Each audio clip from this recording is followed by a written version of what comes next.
तो हम शुरू करने वाले हैं गणित। ठीक है, गणित। तो गणित आप जानते ही हैं कि ये क्या है। ये सिर्फ आपके अंकों का खेल है। जो आपके अंक होते हैं, ठीक है, उन्हीं का खेल होता है। जोड़ घटाना गुणा भाग बस, और इससे ज्यादा गणित में कुछ भी नहीं होता है। ठीक है, जोड़ घटाना गुणा भाग अगर ये आपको आता है तो समझ लीजिए कि आपको गणित आती है। तो गणित आप जानते ही हैं कि जब आप एकेडमिक में पढ़ते थे तो आप कहते थे कि जो गणित होती है, एक तो आपकी होती है अंक गणित। कौन सी होती है? अंक गणित होती है।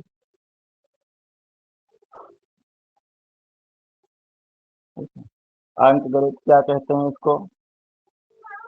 अर्थमेटिक, है ना।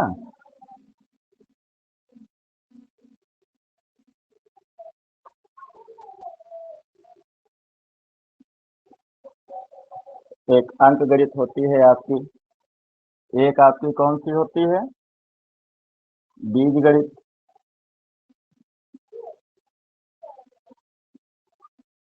एक आपकी बीज गणित होती है। बीज गणित को क्या कहते हो? अलजेब्रा कहते हो। ठीक है। और एक तीसरी आप पढ़ते थे रेखा गणित। रेखा गणित, रेखा गणित को आप क्या कहते हो? तो ज्योमेट्री कहते हैं इसको। ठीक, ज्योमेट्री कहते हैं। तो ये जो अंक गणित होती है, ठीक है, अंक गणित जो होती है, अंक गणित में जो अंक होते हैं आपके, कौन कौन से अंक होते हैं? तो आप जानते हैं कि जीरो से लगा करके, जीरो, एक, दो, तीन, चार, पाँच, छ, सात, आठ और नौ। ठीक है, इन्हीं का खेल है सिर्फ आपका किसमें? अंक गणित में। ठीक। लेकिन वही चीज आप जानते हैं, जब कुछ इनको क्या बोलते हैं, ये जो अंक होते हैं इनको आप कहते हो अचर राशि। इनको क्या कहते हो? अचर राशि। मतलब ये बदलती नहीं है, ये जैसी होती हैं वैसी ही रहती हैं। लेकिन आप इनमें जानते हो कि बीज गणित में आप क्या पढ़ते हो? ए बी सी पढ़ते हो, है ना। एक्स वाई जेड पढ़ते हो, एक्स वाई जेड पढ़ते हो, है ना।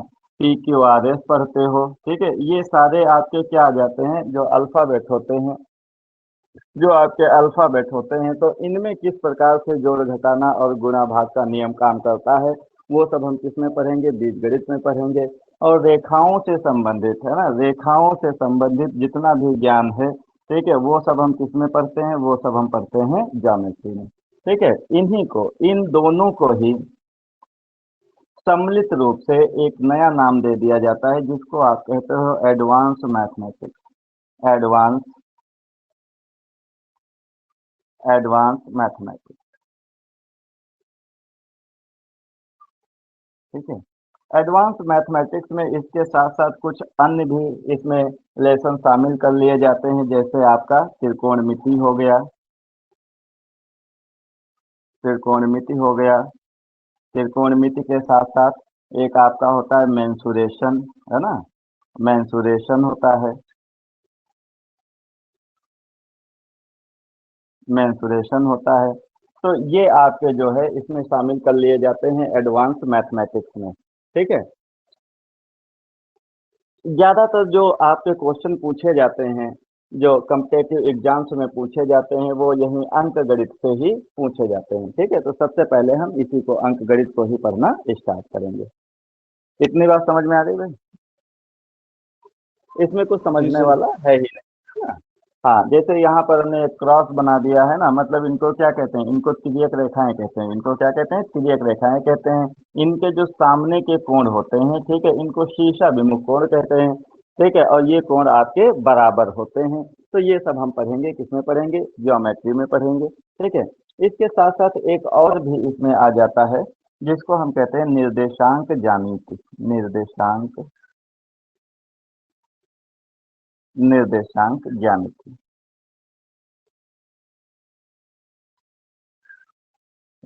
तो ये वो लेसन है, ठीक है, जो आपको इसमें पढ़ना है। एक तो अंक गणित, अंक गणित में जैसे नंबर सिस्टम हो गया, आपका ब्याज हो गया, साधारण ब्याज हो गया, चक्रवृद्धि ब्याज हो गया, इसके साथ साथ प्रतिशत हो गया, लाभ हानि हो गया, ठीक है, मिश्रण हो गया, ये सारी चीजें हम अंक गणित में पढ़ेंगे। ठीक है, और एडवांस मैथमेटिक्स में अलजेब्रा हो जाएगा, ज्योमेट्री हो जाएगी, त्रिकोणमिति हो जाएगा, मेंसुरेशन हो जाएगा, निर्देशांक ज्यामिति हो जाएगी। ये सारे लेसन हम किसमें पढ़ेंगे? एडवांस मैथमेटिक्स में पढ़ेंगे।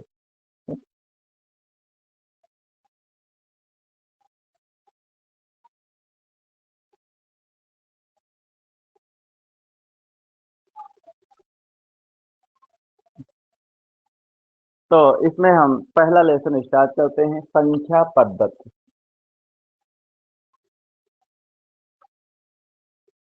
संख्या पद्धति,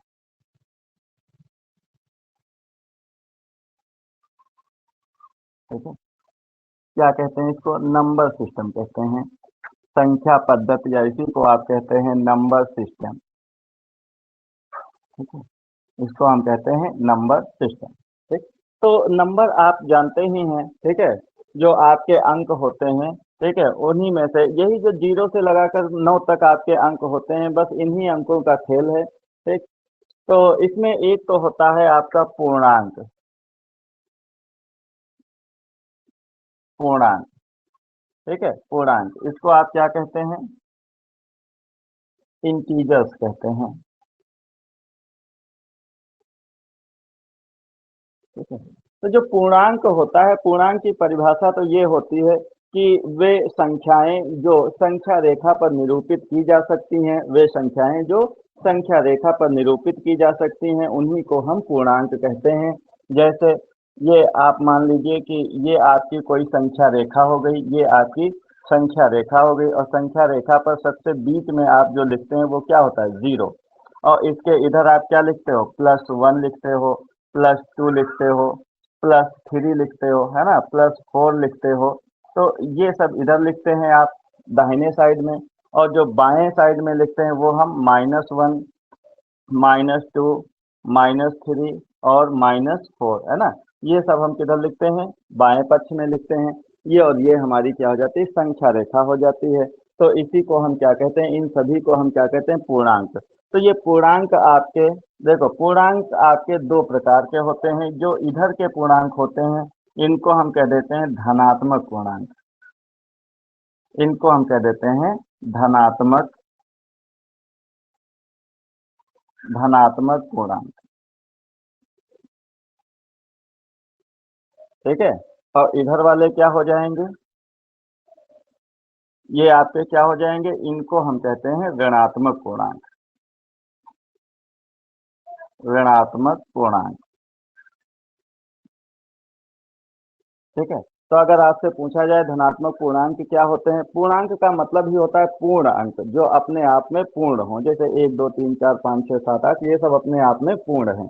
लेकिन वही अगर हम कहते हैं 1.5, 2.5, 3.5, है ना, तो ये क्या होते हैं? ये आपके पूरे नहीं है, ये पूर्ण नहीं है। ये किसमें है? फ्रैक्शन में होते हैं, या फिर ये आपके डेसिमल्स में होते हैं। फ्रैक्शन का मतलब होता है भिन्न, और डेसिमल का मतलब होता है दशमलव, ठीक। तो ये सब आपके क्या होते हैं? पूर्णांक होते हैं। तो बताओ भाई, पूर्णांक समझ में आ गया? ये जो 0 है, पहली बात, इसको क्लासिफाइड नहीं करते हैं, लेकिन अगर कभी भी क्लासिफाइड कर दिया जाए तो ये भी धनात्मक ही माना जाता है। ये भी कैसा माना जाता है? धनात्मक ही माना जाता है। बताओ भाई, इतनी बात समझ में आ गई? जी सर। तो इतना नोट कर लो, फिर आगे बढ़ते हैं। सर आवाज फंस क्यों रही है सर? आवाज फंस रही है?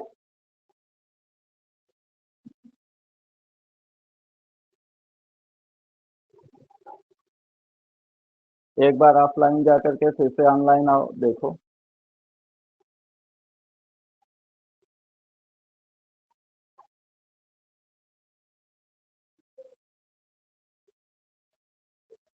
क्या सभी को आवाज फंस रही है? आ रही है। सही आ रही है? Yes sir. हाँ।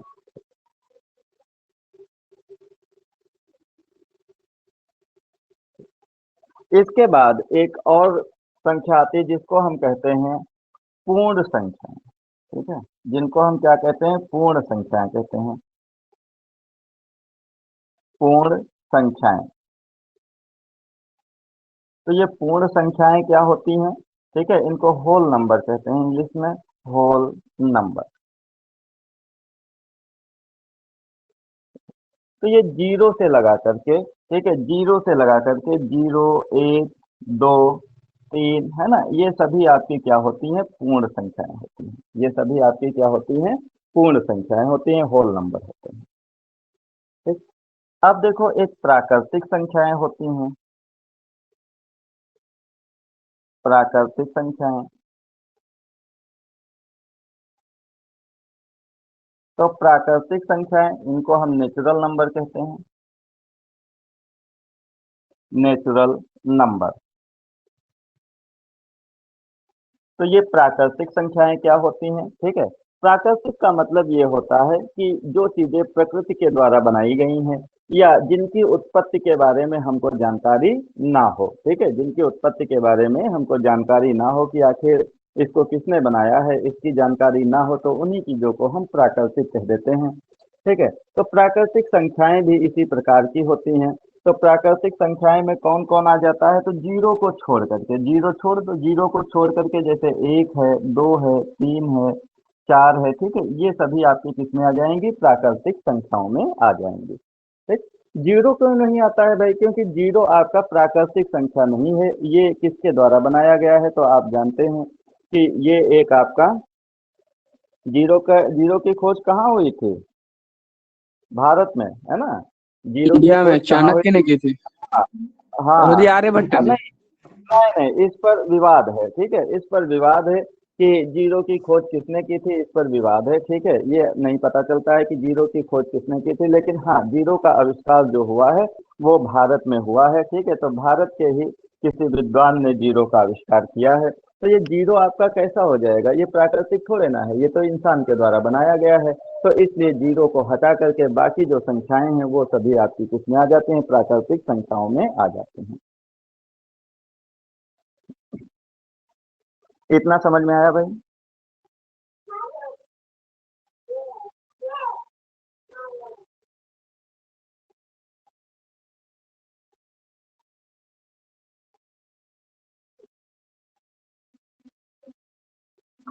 ये नोट कर लिया।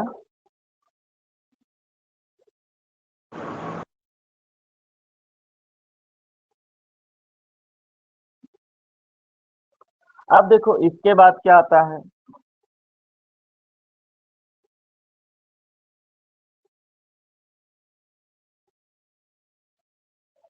इसके बाद आती हैं आपकी, एक तो होती हैं सम संख्याएं, एक आपकी होती हैं सम संख्याएं।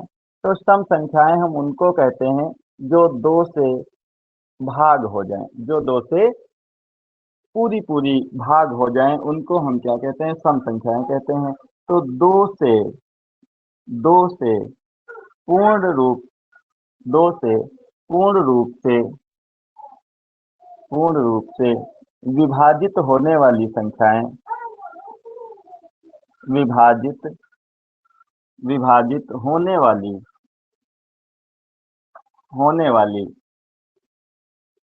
संख्याएं, होने वाली संख्याएं सम संख्याएं कहलाती हैं, सम संख्याएं सम संख्याएं कहलाती हैं।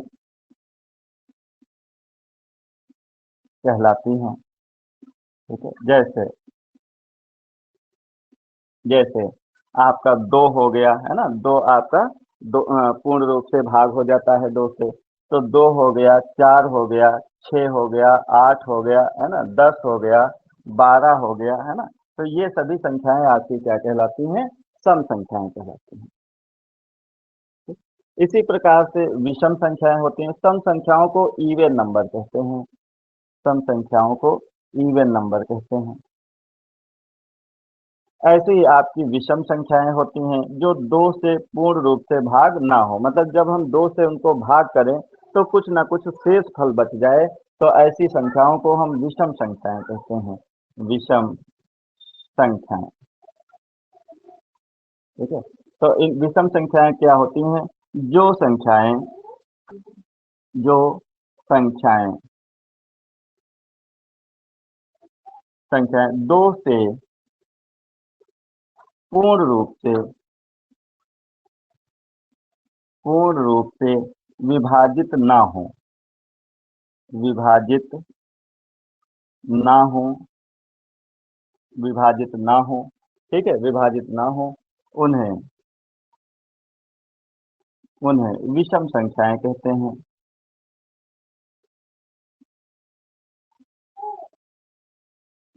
विषम संख्याएं कहते हैं,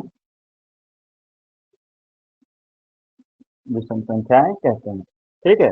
जैसे आपका 1 हो गया, 3 हो गया, 5 हो गया, है ना, 7 हो गया, ठीक, 9 हो गया। तो इस तरीके से जो होती हैं ये सभी आपकी क्या हो जाती हैं, विषम संख्याएं हो जाती हैं। बताओ भाई, विषम संख्याएं समझ में आ गया? ये 2 से भाग नहीं होंगी, ये जी पूरी सर। पूरी 2 से भाग नहीं होंगी, ठीक है, कुछ ना कुछ इसमें शेष बच जाएगा। तो ये आपकी कहलाती है विषम संख्याएं। अगर विषम संख्याओं को कहते हैं ऑड नंबर, विषम संख्याओं को क्या कहते हैं, ऑड नंबर कहते हैं विषम संख्याओं को। अब अगर जीरो की बात की जाए, ठीक है, तो जीरो, कुछ लोग तो ये बताते हैं कि जीरो ना ही सम संख्या होती है और ना ही ये विषम संख्या होती है, ठीक है, लेकिन जीरो को कहीं कहीं बुक में ये बताया गया है कि जीरो जीरो भी एक सम संख्या है। जीरो भी एक क्या है, सम संख्या है, क्योंकि इसको आप अगर 2 से भाग दोगे तो ये पूरा पूरा भाग हो जाता है। भाई जीरो को किसी भी संख्या से भाग दो तो वो क्या हो जाएगा, जीरो ही रहता है ना, तो वो पूरा पूरा भाग हो जाता है। तो जीरो भी एक सम संख्या मानी जाती है।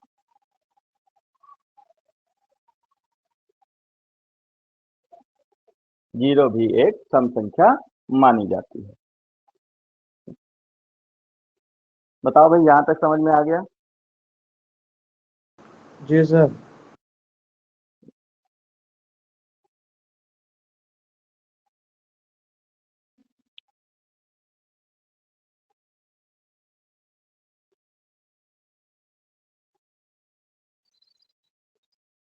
नोट कर लो, नोट हो जाए तो बता देना।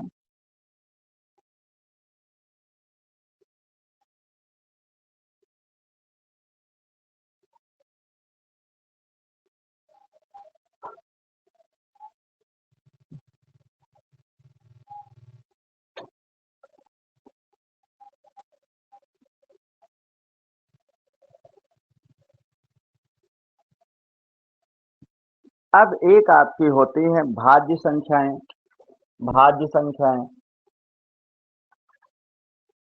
भाज्य संख्याएं, भाज्य संख्या, ठीक है।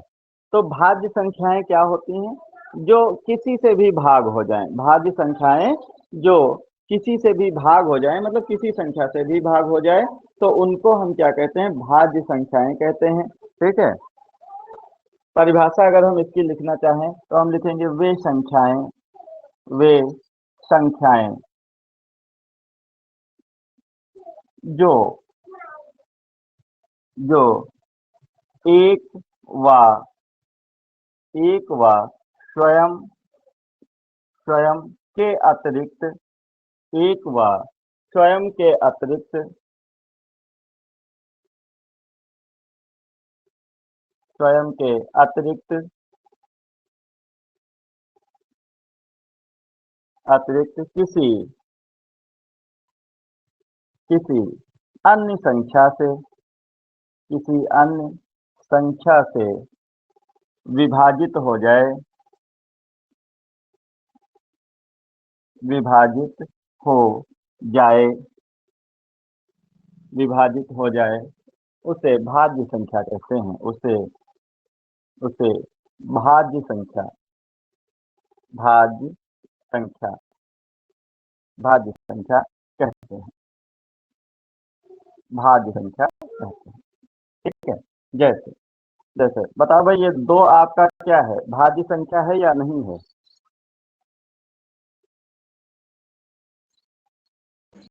भाई कम दो हो जाएगा। भाग हो जाएगा, ये भाज्य संख्या है या नहीं है, सिर्फ इतना बताना है, हाँ या नहीं। सर जी है। ये अभाज्य संख्या है। ये भाज्य संख्या नहीं है, ये आपकी अभाज्य संख्या है, क्योंकि दो सिर्फ एक से भाग होगी, सिर्फ एक से भाग होगी और दो से भाग होगी, इसके अतिरिक्त किसी अन्य संख्या से भाग नहीं होगी, इसलिए ये कैसी है, तो ये आपकी अभाज्य संख्या है। इसको क्या कहेंगे हम? अभाज्य संख्या कहेंगे, अभाज्य संख्या। ठीक है। ऐसे ही 3 बताओ। 3 ये भाज्य है या अभाज्य है? अभाज्य है सर। हाँ, ये भी अभाज्य है क्योंकि इसके भी दो ही गुणनखंड होंगे, एक तो एक होगा और दूसरा ये स्वयं है। ठीक है। तो इसको भी हम अभाज्य संख्या कहेंगे, ये भी आपका क्या है? अभाज्य संख्या है। रेट है ये सिंह वाला भवना मालूम का पोजीशन है? हेलो। ताजमहल गिरा 85 रुपये में। लेके जाके हम मान लो रुपया 2 रुपये फर्क है बस, 100 रुपये फर्क नहीं। मान लो उधार कहाँ हो फिर नकद दे। तो ये भी आपकी क्या है? अभाज्य संख्या। अब देखो तो भाज्य संख्याएं कौन सी होंगी? जैसे आपकी 4 हो गई है ना।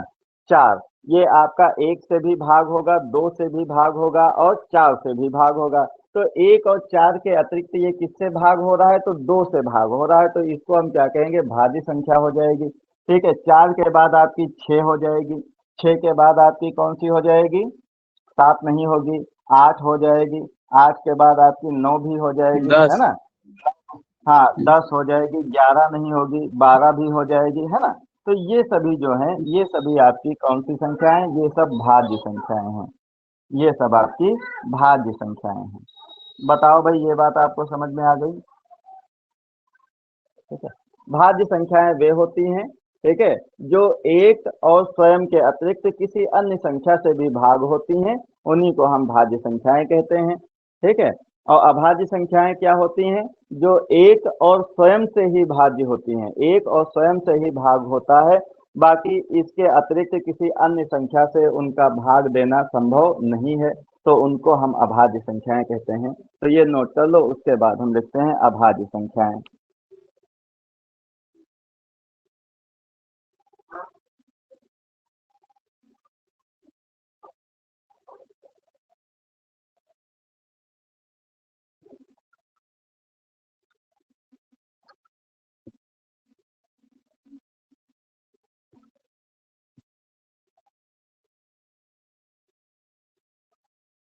नोट हो गया सर जी।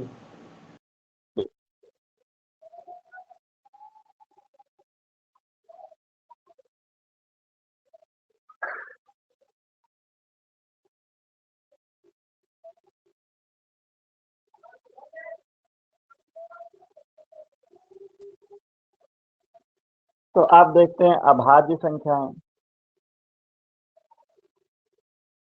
ठीक है। अभाज्य संख्याएं तो वे संख्याएं जो एक व स्वयं के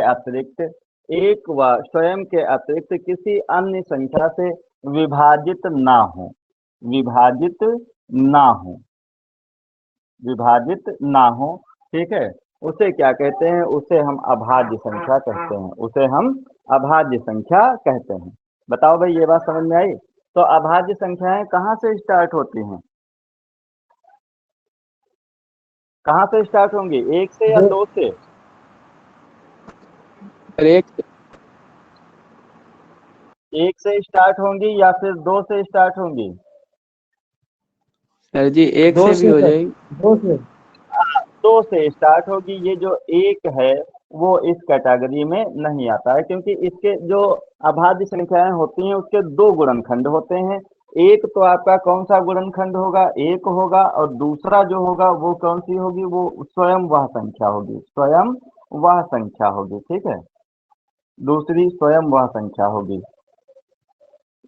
ठीक। लेकिन जो एक होता है, एक का एक ही तो गुणनखंड है, और वो कौन सा है? एक है ना। एक का एक ही गुणनखंड है, वो कौन है? एक ही है।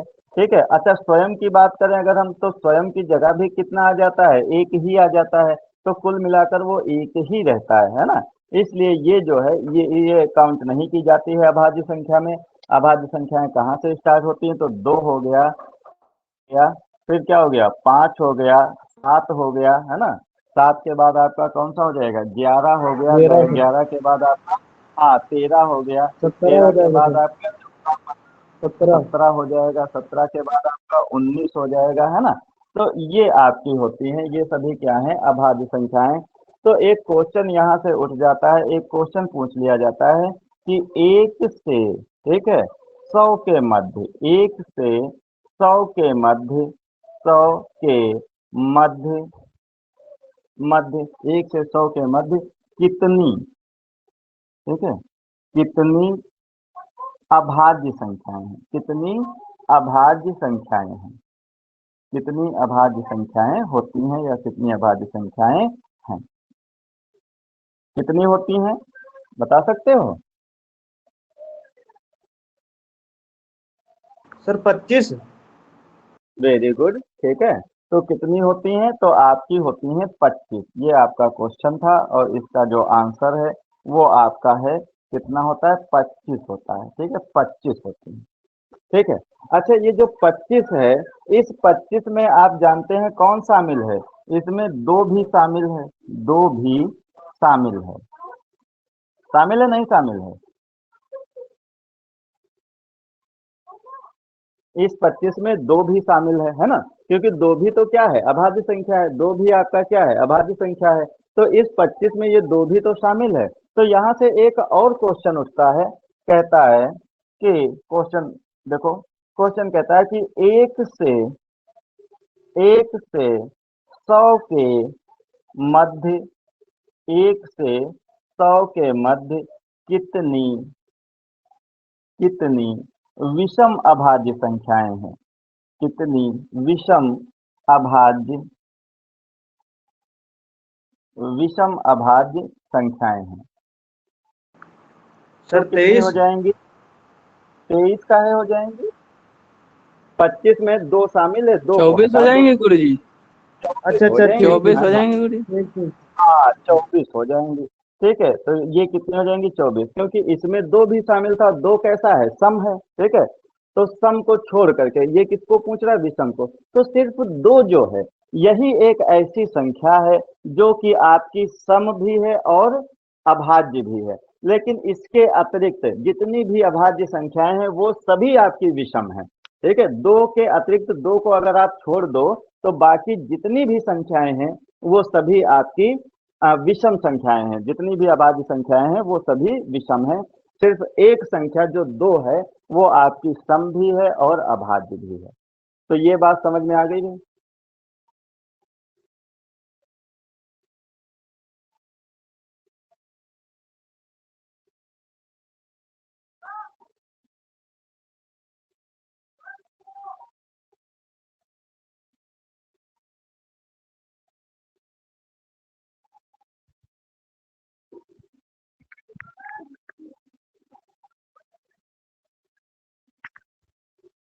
ये नोट हो जाए तो बता देना।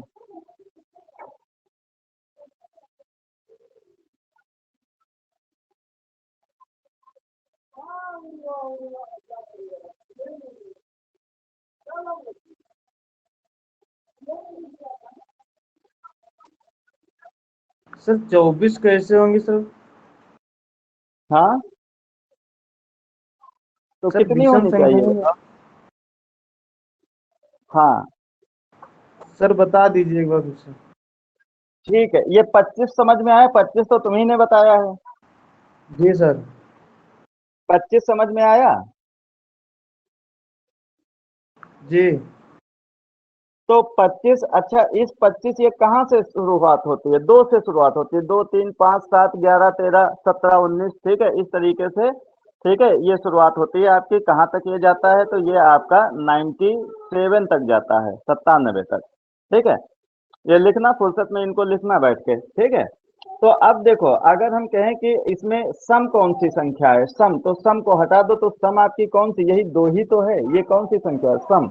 इसके दो। बाद दो जितनी भी सर। संख्याएं होंगी वो सभी विषम होंगी, ठीक है। तो ये दो हटा देंगे, दो का मतलब ये एक ही संख्या तो है दो, लिखा दो है, लेकिन संख्या कितनी, एक ही तो है, ठीक। तो 24 जी में से सर। 25 में से एक कम कर देंगे, है ना, 25 में से एक कम कर देंगे, ऐसे लिख लो इसको, 25 माइनस एक, है ना। तो ये कितना आ जाएगा, 24 आ जाएगा, समझ में आया। ठीक ठीक सर। हाँ, ठीक। तो मिटा दें इसको। जी सर। ठीक है।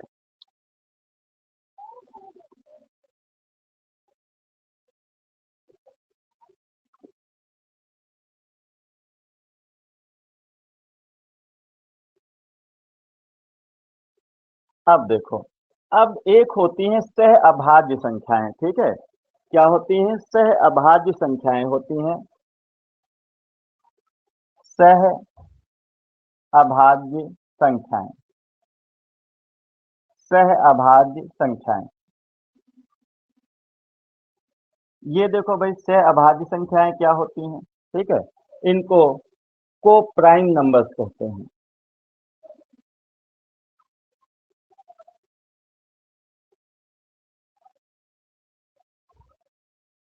को प्राइम नंबर्स कहते हैं। ये जो सह अभाज्य होती हैं, सह अभाज्य हम किसी एक पर्टिकुलर संख्या को नहीं बताते हैं। सह अभाज्य में कम से कम दो और दो से अधिक कोई भी हो सकती हैं, ठीक है। दो से अधिक कोई भी हो सकती हैं। जैसे अगर हम कहें दो और तीन, तो दो और तीन ये आपकी कैसी हो गई? सह अभाज्य हो गई। मतलब इनमें और इनमें अगर इनके हम गुणनखंड करें तो गुणनखंड में कोई भी गुणनखंड कॉमन ना मिले, ठीक है। अगर इनके हम गुणनखंड करें तो उसमें कोई भी जो गुणनखंड आए वो कॉमन ना मिले, तो ऐसी संख्याओं को हम कहते हैं सह अभाज्य, सह अभाज्य संख्याएं कहते हैं, ठीक। जैसे दो तीन हो गई, ठीक है। और बताओ, जैसे तीन पाँच हो गई, है ना। पाँच और छः सात हो सात। गई। नहीं, अब देखो, हाँ छः सात भी हो जाएगी, ठीक है, छः सात भी हो जाएगी आपकी, ठीक है, ये भी हो जाएगी, छः और सात हो जाएगी, ठीक। तो ये आपकी क्या है? ये सह अभाज्य संख्या है, मतलब इन दोनों में कोई कॉमन नहीं मिल रहा। तो कम से कम दो संख्याएं हो, तीन भी हो सकती हैं। जैसे अगर हम कह दें दो तीन और पाँच, ठीक है, तो ये भी आपकी क्या है? सह अभाज्य है। कह दे तीन पाँच और सात, तो ये भी आपकी क्या है? सह अभाज्य है ना। तो मतलब इनमें क्या होता है कि कोई भी अंक कॉमन ना मिले, तो ऐसी संख्याओं को हम क्या कह देते हैं? सह अभाज्य संख्याएं कह देते हैं, को प्राइम नंबर्स कहते हैं। बताओ, ये समझ में आ गया? जी सर। हाँ, जैसे आठ हो जाए, ग्यारह हो जाए, ठीक है, तो ये क्या हो जाएगा? ये भी आपका क्या हो जाएगा? सह अभाज्य हो जाएगा। आप देखो जरा, अगर हम कह दें कि यहाँ पर हम ले लें छः, है ना, यहाँ पर हम क्या ले लें? छः ले लें, और यहाँ पर हम ले लें चार, इस तरीके से। तो आप जानते हो कि जब इसके छः के गुणनखंड करोगे तो आपका क्या हो जाएगा? छः के गुणनखंड दो गुणे तीन, है ना। और इसके गुणनखंड करोगे तो दो गुणे दो। अब ये देखो, दो इसमें भी मिल रहा है, दो इसमें भी मिल रहा है ना। तो ये आपका सहअभाज्य नहीं है, ये आपका सहअभाज्य नहीं है। मतलब इन दोनों में कोई भी संख्या कॉमन ना मिले, ठीक है, तो आपकी सहअभाज्य है। अगर कुछ भी कॉमन मिल जाता है तो वो सहअभाज्य नहीं होता है। बताओ भाई, ये बात समझ में आ गई? जी सर।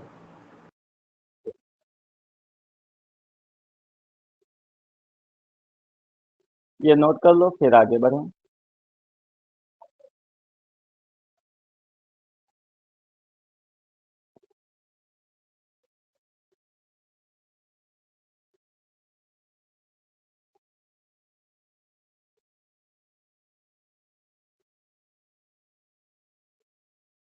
नोट हो गया सर।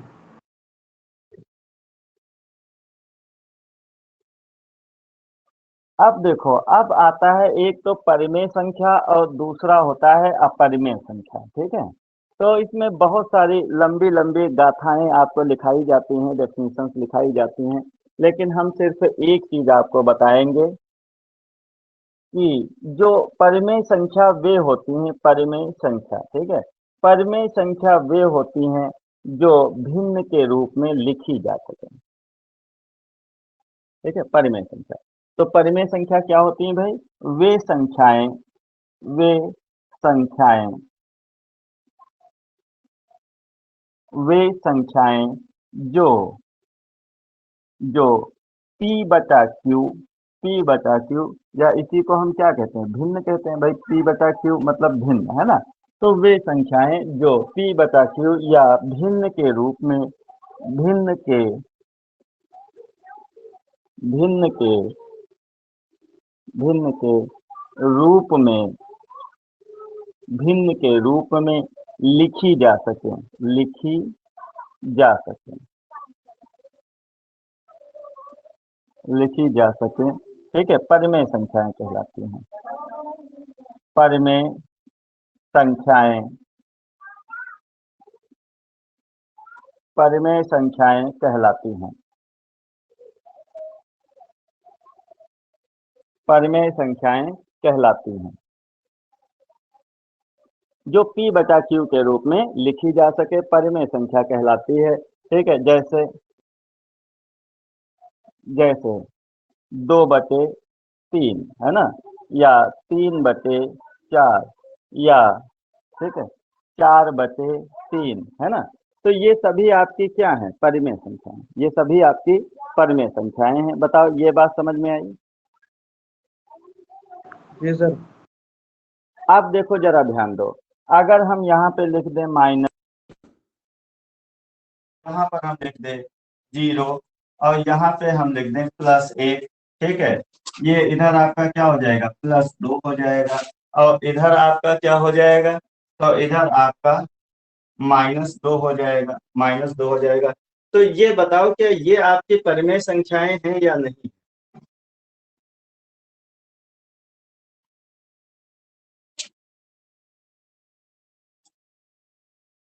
तो आप कहते हो पूर्णांक, यही तो आपके क्या है, पूर्णांक है। ये पूर्णांक है नहीं है भाई, इन्हीं को तो अभी पढ़ा था पूर्णांक, ये आपके ऋणात्मक होते हैं, ये धनात्मक होते हैं, तो ये आपके क्या है, पूर्णांक है। तो हमको ये बताओ कि क्या ये परिमेय संख्या है या नहीं?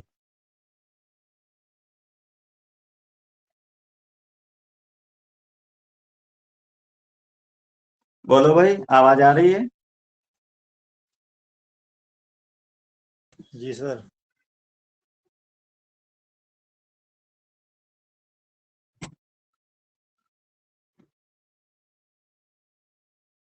क्या ये परिमेय संख्याएं हैं या नहीं है, बताओ, आवाज आ रही है?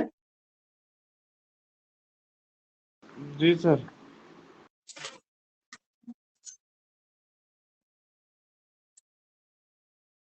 चैट बॉक्स में बताओ भाई, आवाज आ रही है या नहीं आ रही है? कोई समस्या चल रही है, समस्या है कोई? चैट बॉक्स में बताओ, आवाज आ रही है या नहीं आ रही है?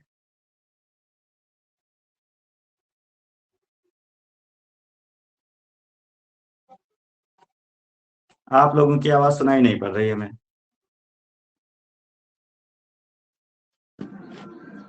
Hello sir. हाँ, कुछ गड़बड़ है, थोड़ा सा रुक जाओ।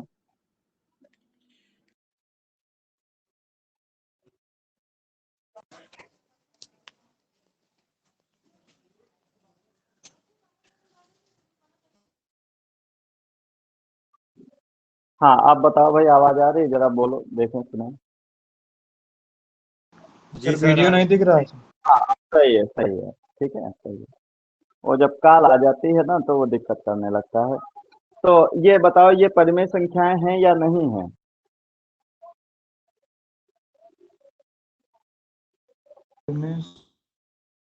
हाँ, जो भी आपके मन में जो भी आ रहा हो, है या नहीं है, वो आप स्पष्ट करो तो हम आगे बढ़े थे, बताएं। आप देख रहे होंगे है। कि इनके, हाँ, इनके बटे में आप देख रहे होंगे तो कुछ भी नहीं लिखा है ना? लेकिन कुछ भी नहीं लिखा है, लेकिन हमको लिखा दिख रहा है। जैसे इसके बटे में कुछ नहीं है तो हम एक तो लिख ही सकते हैं, इसके बटे में कुछ नहीं है तो यस एक सर। तो लिख सकते हैं, इनके सबके बटे में हम एक एक लिख सकते हैं, है ना? तो ये सभी आपकी कैसी हो जाएंगी, परिमेय संख्याएं हो जाएंगी। इसमें जो आपका क्यू है वो एक हो सकता है, बशर्ते ये जो क्यू है वो जीरो ना हो। इसमें जो क्यू है वो जीरो नहीं हो सकता। जीरो कहते हैं कि 1 2 3 4 5 कुछ भी हो सकता है। तो ये सबके नीचे में हम बटे एक लिख सकते हैं, इसका मतलब ये सभी आपकी क्या है, परिमेय संख्याएं हैं। तो यहाँ से एक पॉइंट और नोट कर लेना कि सभी पूर्णांक सभी पूर्णांक परिमेय संख्याएं होती हैं। परिमेय परिमेय संख्याएं परिमेय संख्याएं होती हैं। जितने भी पूर्णांक हैं वो सभी आपके परिमेय संख्याएं होते हैं, क्योंकि उनके बटे में हम एक लिख सकते हैं। ठीक, ये बात समझ में आ गई? जी सर। ठीक है, अब इसमें 2-3 और एग्जाम्पल हम बताते हैं। इसमें बहुत सारे नियम कानून आपको बताए जाएंगे, लेकिन उनसे हमारा कोई वास्ता नहीं है। ठीक है, हमको सिर्फ इतना लेकर चलना है कि P बटे Q के रूप में अगर कोई संख्या लिखी जा सकती है तो वो परिमेय संख्या है, और अगर नहीं लिखी जा सकती है तो वो परिमेय संख्या नहीं है। ठीक है, सर जी, जीरो को भी पूर्णांक बोलेंगे क्या? बिल्कुल बिल्कुल, ये जीरो भी पूर्णांक है। अभी पूर्णांक जब हम लिखाया था तो उसमें हमने लिखाया तो था जीरो। जीरो को किसने लिखाया था? पूर्णांक में लिखाया था। सर थोड़ा लेट ज्वाइन किए थे। अच्छा, कोई बात नहीं, ये वीडियो आपका रिकॉर्डेड फॉर्म में आ जाएगा, बाद में उसको देख सकते हैं। मुझे बता दीजिए। क्या चीज बता दें फिर से? ये जी। तो इसमें क्या है, ये सभी क्या होते हैं? पूर्णांक होते हैं। ठीक है, और जो पूर्णांक है उनके सभी के बटे में हम एक लिख सकते हैं। जब एक लिख सकते हैं तो ये किसका रूप धारण कर लेती हैं? P बटे Q का या भिन्न का। ठीक है, ये सभी किसका रूप धारण कर लेंगे? भिन्न का रूप धारण कर लेंगे। तो ये सभी आपकी क्या हो जाएंगी? परिमेय संख्याएं हो जाएंगी। जो भी भिन्न का रूप धारण कर लें, जो भी भिन्न के रूप में लिखी जा सके, वो सभी आपकी परिमेय संख्याएं होती हैं। बताओ भाई, समझ में आया?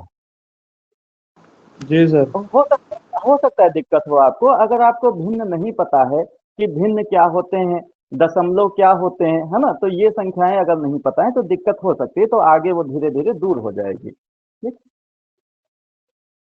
अब देखो, इसमें कुछ और चीजें भी हम आपको बताना चाह रहे हैं। देखो, जैसे अगर हम कहें अगर हम कहें कि हमारे पास एक संख्या है, लिखा है 0.2। कितनी है? 0.2। तो ये क्या परिमेय संख्या है या नहीं है?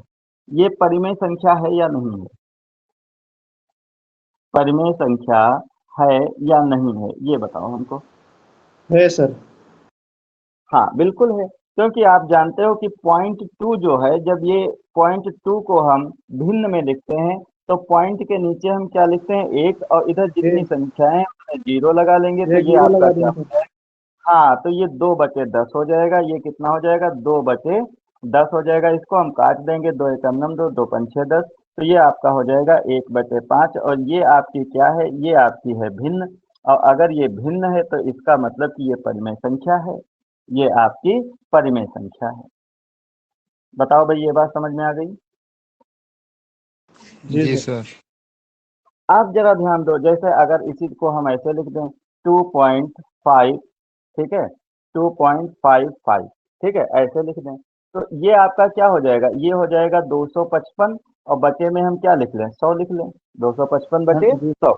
अगर इसको आप काटो तो भी ठीक है, नहीं काटो तो भी ठीक है, ये भिन्न तो है। और ये अगर भिन्न है तो इसका मतलब ये क्या होगी? परिमेय संख्या होगी। ये परिमेय संख्या होगी। क्या ये बात आपको समझ में आई? जी सर। ठीक। अब देखो, अगर हम यहाँ पे ऐसे लिखें 2.5555, ठीक है, इस तरीके से, मतलब ये अनंत तक है। ये जो 5 हैं ये अनंत तक है। ठीक है, या चलो केवल हम ऐसे दो दो हटा दो, केवल आप 5 लिख लो, केवल आप लिखो 0.55555, इस तरीके से अनंत तक। देखो, इनको हम कहते हैं शांत दशमलव कहते हैं। जैसे जब दशमलव के बाद जब संख्याएं सीमित हों, दशमलव के बाद संख्याएं सीमित, जैसे यहाँ पर 2 ही हैं, यहाँ पर 1 ही है, तो इनको हम कहते हैं शांत दशमलव। क्या कहते हैं? शांत दशमलव कहते हैं। शांत दशमलव, शांत दशमलव संख्याएं।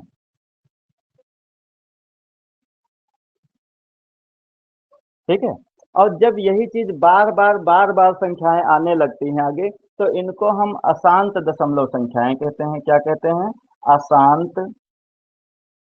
ठीक है, अशांत दशमलव संख्याएं, दशमलव संख्याएं, दशमलव संख्याएं। ये जो अशांत दशमलव संख्याएं होती हैं, ये दो प्रकार की होती हैं। एक तो होती है आवर्ती, ठीक है, एक होती है आवर्ती अशांत दशमलव। आवर्ती का मतलब ये होता है कि वही संख्याएं बार बार रिपीट हों, वही संख्याएं बार बार रिपीट हों, जैसे ये हो गया। या फिर एक और संख्या हम ले लें 0.252525, है ना, तो इसमें ये 2525 बार बार रिपीट हो रहा है। ठीक है, या फिर एक और संख्या हम ले लें, जैसे दशमलव, दशमलव, इधर कुछ भी लिखा हो उनसे हमको मतलब नहीं है। ठीक है, दशमलव के बाद जैसे लिखा हो 1 2 3 1 2 3, ठीक है, 1 2 3 1 2 3, इस तरीके से ये बार बार लिखा हो, तो इनको हम कहते हैं आवर्ती अशांत दशमलव। इनको हम क्या कहते हैं? आवर्ती। इधर का लिख लो, फिर इधर का हम थोड़ा मिटा दें, उसके बाद हम आगे बात करें। ये नोट कर लो, फिर आगे बात करें।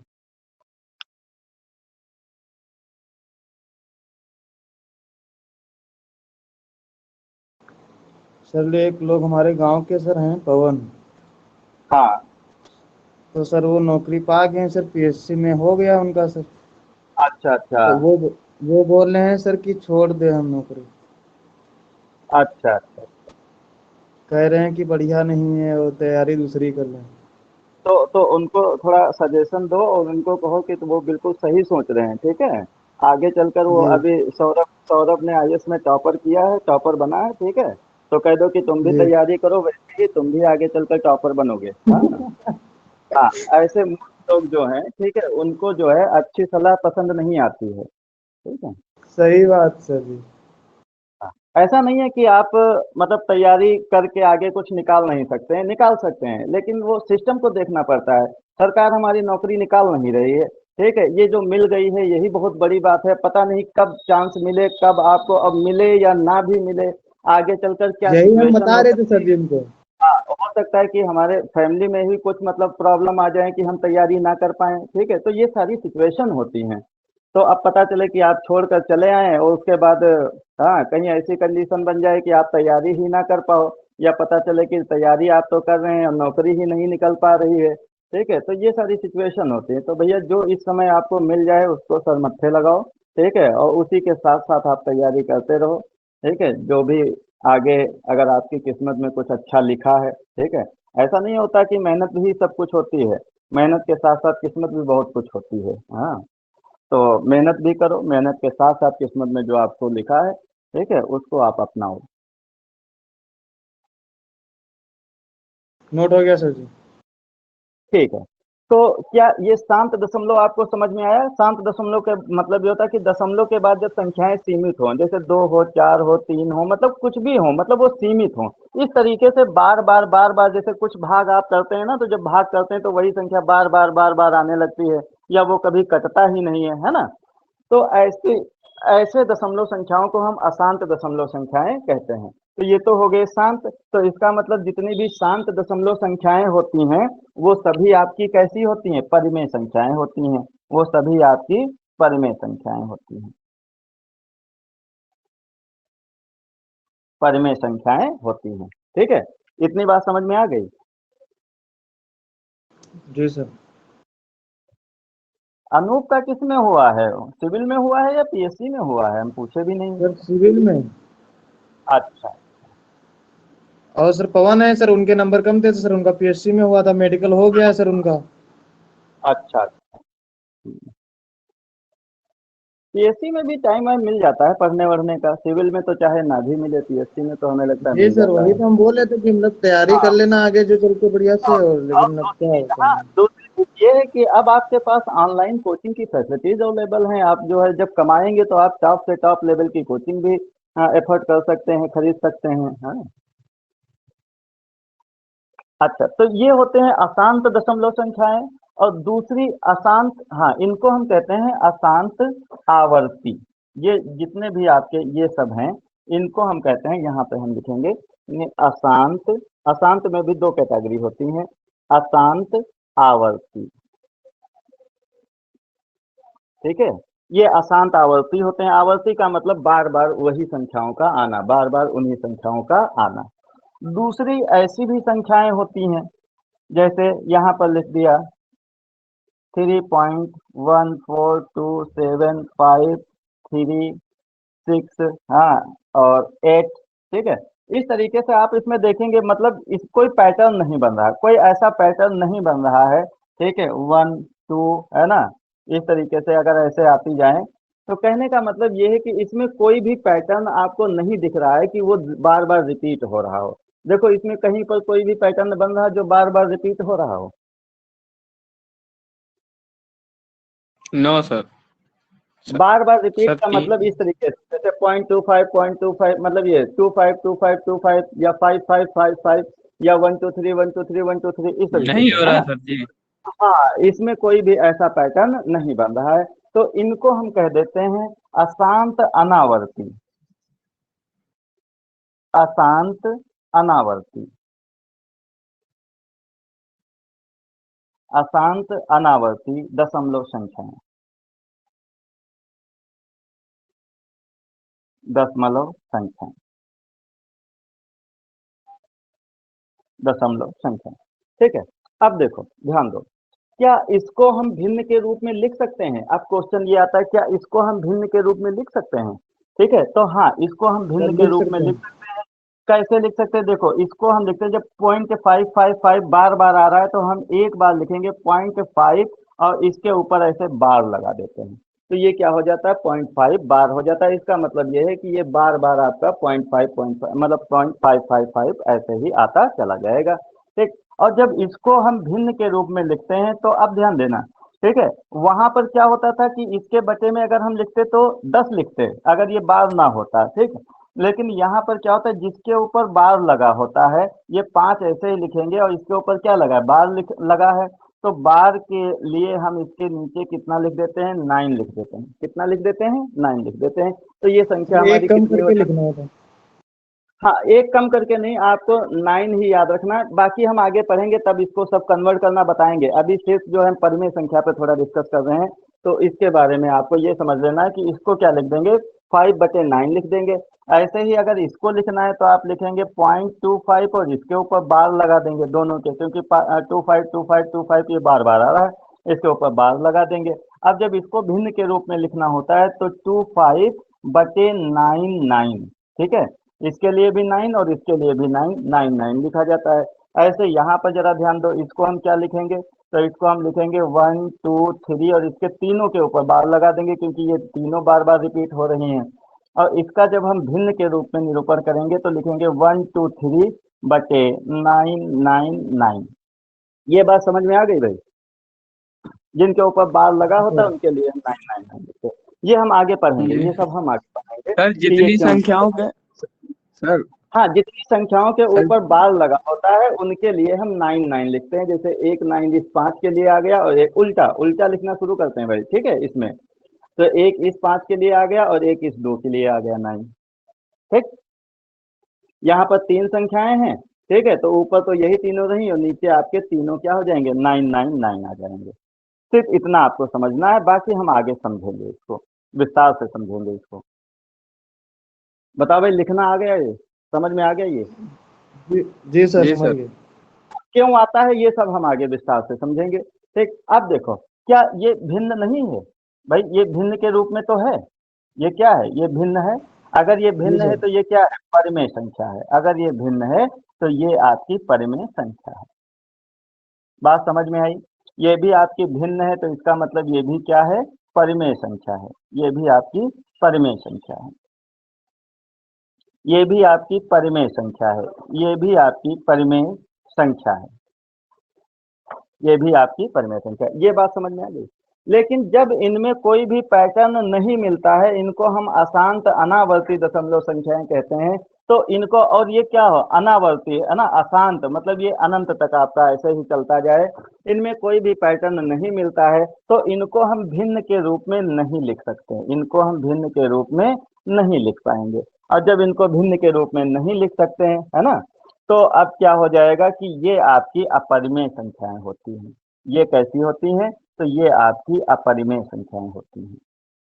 बताओ भाई, इतनी बात समझ में आ गई?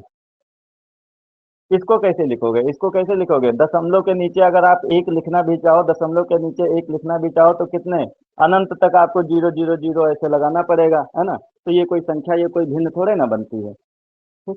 तो इसलिए आपका ये जो होते हैं अशांत अनावर्ती दशमलव संख्याएं होती हैं, ये क्या हो जाती हैं? अपरिमेय संख्या हो जाती हैं। बताओ भाई, समझ में आ गया ये? क्योंकि इनको हम भिन्न के रूप में नहीं लिख सकते। ठीक। अब एक चीज और देखो, ये जो पाई होता है ये बहुत पूछा जाता है। पाई, ये पाई आपका क्या होता है? ये अपरिमेय संख्या होता है। ये भी अपरिमेय संख्या होता है, क्योंकि ऐसे ही जब पाई का मान जब आप देखोगे, नेट पर देखना है, ठीक है, ऐसे नहीं किताब में अगर ये लिख दिया है 3.14 या इसका मान लिख दिया है 22/7, 22/7, तो ये भी आपकी परिमेय संख्या है, ये भी आपकी परिमेय संख्या है, ठीक है। लेकिन पाई का मान आपका क्या होता है, पाई का मान जब उस पे आप देखोगे तो इसी तरीके का एक पैटर्न होता है, वो तो ये तो लगभग में लिख लिया जाता है, ये दोनों ही इसके लगभग में वैल्यू हैं, ठीक है। लेकिन इसका जब वो एक्चुअल का वैल्यू देखोगे तो इसी तरीके से एक पैटर्न मिलेगा जिसमें कोई भी समानता नहीं होगी। तो इसीलिए ये जो पाई होता है ये अपरिमेय संख्या होती है, ये आपकी अपरिमेय संख्या होती है। इसके साथ साथ जो रूट वाली हैं संख्याएं, जैसे आपका रूट 2 हो गया, रूट 3 हो गया, है ना, रूट 5 हो गया, ये भी आपकी सभी क्या होती हैं, अपरिमेय संख्या होती हैं। ये भी सभी अपरिमेय संख्याएं होती हैं। ये समझ में आया भाई, ये भी अपरिमेय संख्याएं होती हैं। अब देखो अगर यहाँ पर हम रूट 4 लिख दें, क्या ये दिख रहा है आपको, रूट 4 दिख रहा है, सर नहीं दिख नीचे रहा नहीं होगा। दिख रहा। चलो यहाँ पे अगर हम ये लिख दें रूट 4, ये क्या है, ये परिमेय है या अपरिमेय है, तो आप तुरंत कहोगे रूट 4 की वैल्यू कितनी होती है, 2, और 2 होती है इसके 2 बटे सर जी में 1। परिमेय होगी। हाँ, तो ये आपकी परिमेय संख्या हो जाएगी, ये आपकी परिमेय संख्या हो जाएगी। बताओ भाई, इतना समझ में आया आपको? यस बाकी सर। डिस्कशन हाँ अगली क्लास में करेंगे। स्क्रीन शॉट कर बाद में नोट कर लेना। Okay sir, thank you sir.